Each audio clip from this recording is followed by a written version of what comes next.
Guys চলে আসছে একটা নতুন ভিডিও তোমাদের সামনে নিয়ে। তো আমি লক্ষ্মী তোমাদের সামনে। তো আজকে একটা নতুন টপিক নিয়ে আলোচনা করছি। নতুন নয়, এটা দিনের পর দিন চলেই আসছে, চলেই যাচ্ছে।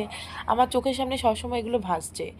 এই যে সারাক্ষণ ফেসবুক দেখি, ইনস্টাগ্রাম দেখি, সমস্ত মধ্যে কিছু না কিছু এই হিন্দু মুসলিম নিয়ে সারাক্ষণ চলছে। আরে ভাই, দিনের পর দিন এত জিনিসের কত দাম বাড়ছে।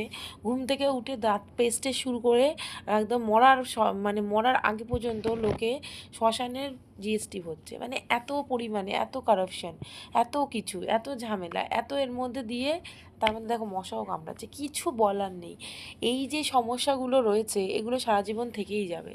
কারণ এগুলো যদি তোমরা নিজেদের মধ্যে না চেঞ্জ করতে পারো বা আমরা নিজেদের মধ্যে না চেঞ্জ করতে পারি, তাহলে কখনোই বাবা চেঞ্জ হবে না ভাই।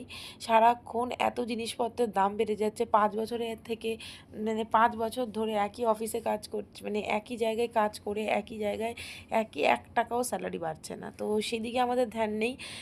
আমাদের হিন্দু মুসলিম, আরে ভাই জাতপাত করলে কি খেতে দেবে? তোকে খেতে কেউ দেবে না, কাজ করেই খেতে হবে। কাজ করো, ভগবান বলেছে, বা যারা যেই ধর্ম থাকে সেই ধর্ম নিয়ে তারা শান্তিতে থাকুক, কিন্তু জীবনে কাজকর্ম করো। আর প্লাস হচ্ছে প্লিজ এইসব বাদ দিয়ে কিভাবে দেশটা এগোবে, চায়না কোথায় চলে যাচ্ছে, জাপান কোথায় চলে যাচ্ছে, দিন দিন আমাদের ইন্ডিয়ায় যত রাজ্যের মানে আরও বেশি, আমি কোনো ধর্মকে ছোট করব না, যত বেশি এই ধর্ম নিয়ে নাচানাচি করছে, এগুলো করা উচিত নয়। হ্যাঁ, সব ধর্মই সব কাছে প্রায়োরিটি দেওয়া উচিত। আমি যেরকম হিন্দু ধর্ম, আমি নিজের ধর্মকে আমি প্রায়োরিটি দেবো। প্রত্যেকটা মানুষ প্রত্যেকটা ধর্মকে প্রায়োরিটি দাও। আর সবাই ভালো থাকো, সুস্থ থাকো।